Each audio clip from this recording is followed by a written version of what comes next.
Assalamualaikum warahmatullahi wabarakatuh. Dikisahkan ada seorang pemuda yang soleh namun lugu. Ia menuntut ilmu kepada seorang syekh, seorang guru, hingga ia pun banyak belajar darinya. Hingga suatu ketika sang syekh tersebut menasihatinya dan teman-temannya. Janganlah kalian menjadi beban orang lain, karena seseorang yang berilmu itu yang mengandahkan tangannya untuk meminta kepada orang lain, tidak ada kebaikan padanya. Hendaklah setiap orang di antara kalian kembali dan bekerja sesuai dengan pekerjaan yang dulu ayahnya lakukan. Dan hendaklah bertakwa kepada Allah Subhanahu wa Ta'ala dalam melakukan pekerjaan tersebut. Mendengarkan perkataan gurunya, sang pemuda tersebut pun pulang menemui ibunya dan bertanya, "Apa pekerjaan yang dulu ayah saya lakukan?" Mendengarkan pertanyaan anaknya, sang ibu pun gelisah, kemudian berkata, "Ayahmu telah meninggal, apa urusanmu dengan pekerjaan yang dulu ia lakukan?" Merasa belum mendapatkan jawaban yang memuaskan, dia pun mendesak. Sedangkan ibunya berusaha mengelak, namun karena anaknya memaksa, akhirnya sang ibu pun mengatakannya dengan perasaan jengkel bahwa ayahnya adalah seorang pencuri. Sang pemuda itu pun berkata kepada ibunya, "Guruku menyuruh kami semua bekerja sesuai dengan pekerjaan ayah kami masing-masing. Dan hendaknya kami bertakwa kepada Allah dalam menjalankan pekerjaan tersebut." Sang ibu pun berkata, "Celakalah kamu, apakah pekerjaan mencuri itu ada ketakwaan di dalamnya?" "Ya, begitulah," kata guruku, balas pemuda itu dengan polosnya. Sang ibu pun menggelengkan kepala, masih belum memahami perkataan anaknya.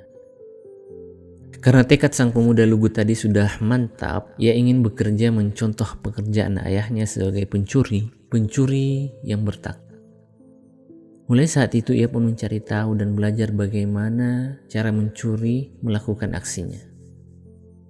Ia pun belajar beragam teknik mencuri.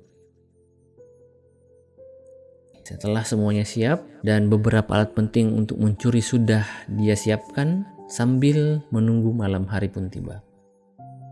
Waktu yang ditunggu-tunggu pun tiba, malam mulai senyap, jalanan pun mulai sunyi. Satu persatu warga tengah nyenyak dalam istirahat malam mereka. Pemuda tadi pun keluar dari rumahnya. Malam ini ia akan menjalankan profesi ayahnya sesuai pesan sang guru.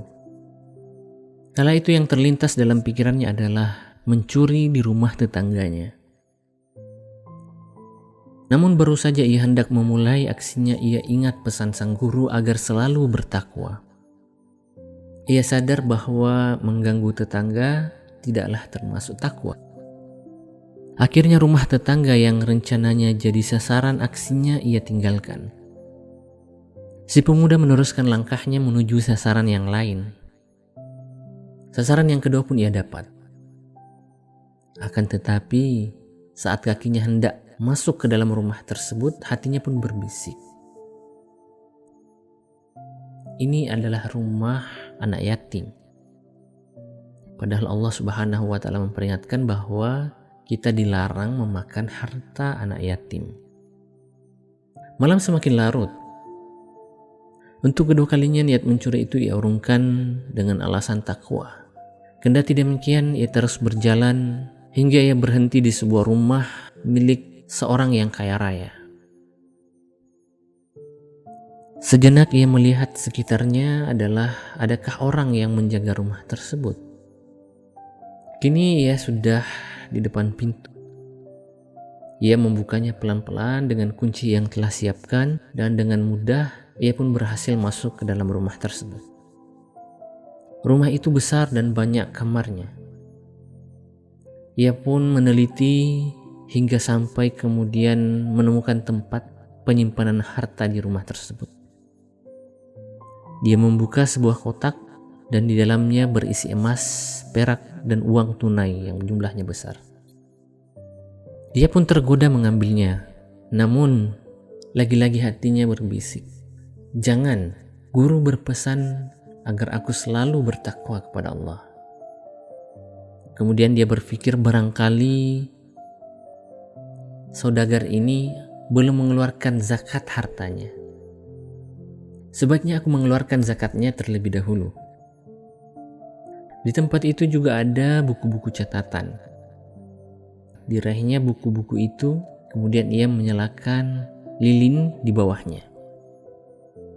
Si pemuda pun membuka lembaran demi lembaran buku tersebut. Kemudian dia menghitungnya.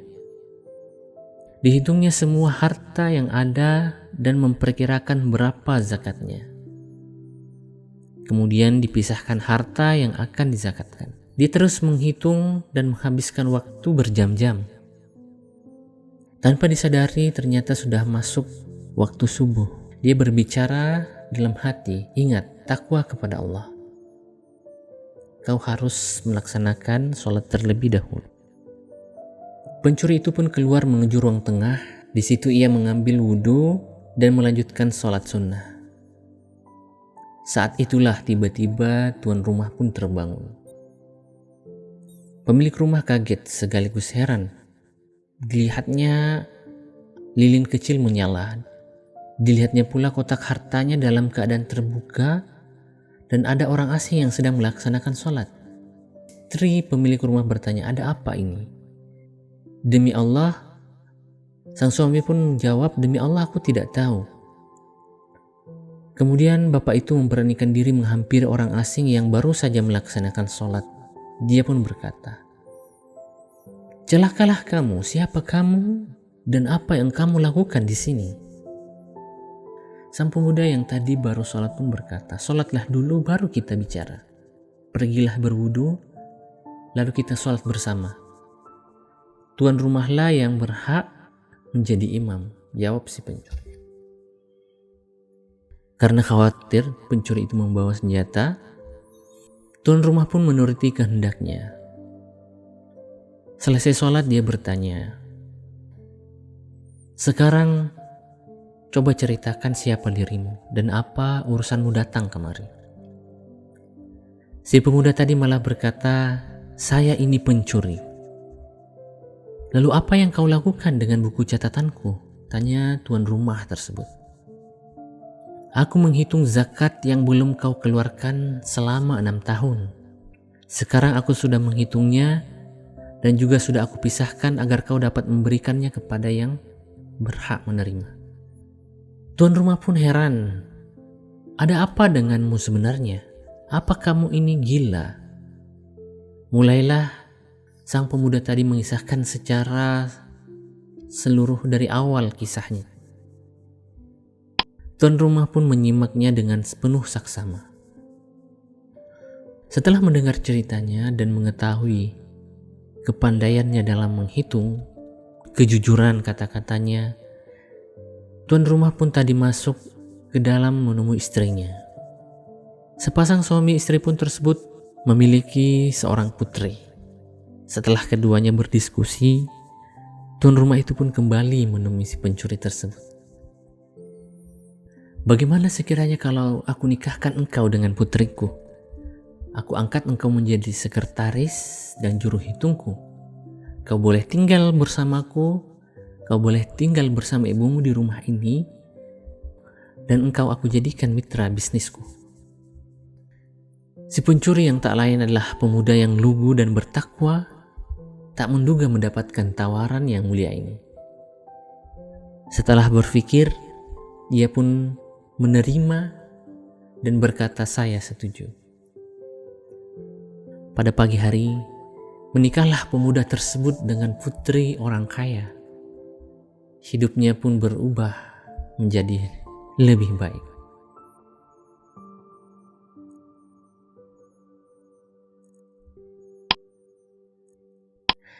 Demikianlah kisah pencuri yang bertakwa kepada Allah Subhanahu wa Ta'ala.